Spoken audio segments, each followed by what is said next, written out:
karena sejak dilimpahkan perkara pokok ke pengadilan, status tersangka beralih menjadi terdakwa. Status penahanannya beralih menjadi wewenang hakim. Dalam hal hakim pra-peradilan tetap memutus dan mengabulkan permohonan pemohon, putusan tersebut tidak menghentikan pemeriksaan perkara pokok. Menimbang bahwa sekalipun objeknya tidak sama persis, namun permohonan pra-peradilan ini memiliki kesamaan dengan perkara pra-peradilan nomor 108 Fikra 2026 PN Jakarta Selatan yang diputus pada tanggal 20 Juli 2026 dari aspek waktu pengajuannya, yakni diajukan setelah perkara pokok dilimpahkan ke Pengadilan Negeri Jakarta Timur pada tanggal 23 Juni 2026. Menimbang bahwa hakim mengutip pertimbangan dalam putusan nomor 108 Fikra 2026 PN Jakarta Selatan halaman 104 paragraf kedua dan ketiga, yakni sebagai berikut. Menimbang bahwa dalam rumusan pasal 163 ayat 1 huruf E KUHP baru, menurut hakim dimaksudkan untuk mencegah upaya penyalahgunaan hukum oleh penyidik dan penuntut umum untuk sekadar menggugurkan upaya pra-peradilan, misalnya dengan cara meminta penundaan sidang pra-peradilan agar dapat segera menyelesaikan proses penyidikan, melimpahkan pokok perkara dan diterima oleh pengadilan. Cara-cara ini menyebabkan tertutupnya hak tersangka untuk memperoleh perlindungan hak asasi manusia dengan jalan menguji upaya paksa yang dilakukan terhadap dirinya. Sekalipun di sisi lain, hak untuk segera diperiksa perkaranya di pengadilan juga merupakan hak asasi tersangka. Menimbang bahwa di sisi lain, perubahan undang-undang yang berusaha menutup celah atau mengantisipasi penyalahgunaan kewenangan tersebut juga tidak boleh disalahgunakan untuk menunda-nunda pemeriksaan pokok perkara, karena hal tersebut justru akan menimbulkan ketidakpastian hukum bagi pelapor yang juga memiliki hak agar materi pokok dugaan tindak pidana yang dilaporkannya segera mendapatkan putusan dari pengadilan, terlepas dari apapun putusan yang akan dijatuhkan. Menimbang bahwa di bagian lain putusan nomor 108 Fikra 2026 PN Jakarta Selatan pada halaman 105 paragraf keempat, halaman 106 paragraf kedua dan ketiga, hakim berpendapat menimbang bahwa setelah menetapkan pemohon sebagai tersangka dan dilanjutkan dengan pemanggilan pemohon untuk didengar keterangannya sebagai tersangka, termohon juga melakukan gelar perkara khusus atas permintaan pemohon dan telah memberikan kesempatan kepada pemohon mengajukan saksi dan orang-orang yang memiliki keahlian khusus guna memberikan keterangan yang menguntungkan bagi dirinya. Setelah diberikan kesempatan mengajukan bukti yang meringankan, pemohon tidak menggunakan hak hukumnya mengajukan pra-peradilan untuk menguji penetapan tersangka tersebut. Selanjutnya, hingga hasil penyidikan dinyatakan lengkap oleh penuntut umum di tanggal 30 April 2026, pemohon juga tidak mengajukan pra-peradilan untuk menguji penetapan tersangka. Hakim berpendapat bahwa sikap pemohon ini adalah bentuk pengabaian hak hukum yang secara sadar dilakukannya dan sekaligus menunjukkan kesiapan pemohon untuk membela diri dalam pemeriksaan pokok perkara. Menimbang bahwa sidang pemeriksaan pokok perkara merupakan forum yang lebih tinggi kualitasnya untuk menguji bukti-bukti yang dimiliki oleh penyidik yang telah dianggap lengkap dan layak untuk dilakukan penuntutan oleh penuntut umum. Menimbang bahwa kepentingan hukum kedua belah pihak, yakni pemohon dan pelapor, sesungguhnya telah bertemu dengan telah terbukanya forum pemeriksaan pokok perkara.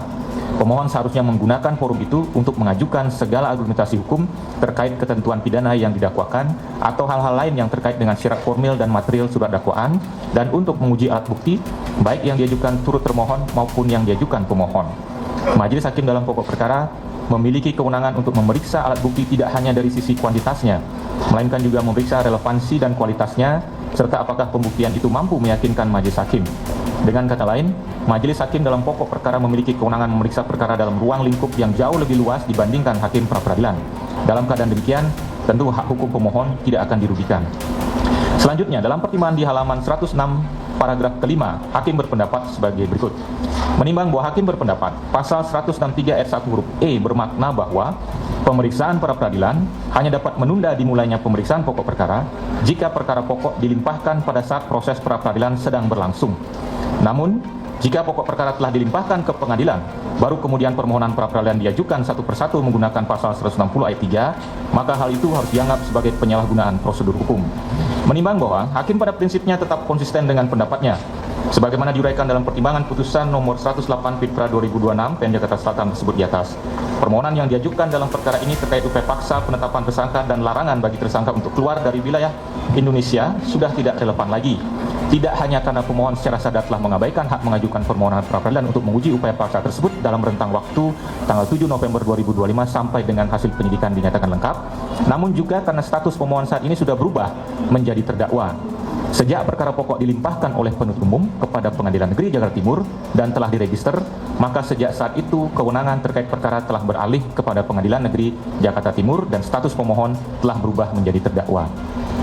Menimbang bahwa sebagai bentuk penegasan pada prinsipnya hak pemohon yang masih terkait dengan upaya paksa penetapan tersangka, yakni untuk menguji kuantitas dan kualitas alat-alat bukti yang dimiliki oleh penyidik dan selanjutnya digunakan oleh penuntut umum untuk pembuktian dalam pokok perkara, tidak akan tertutup.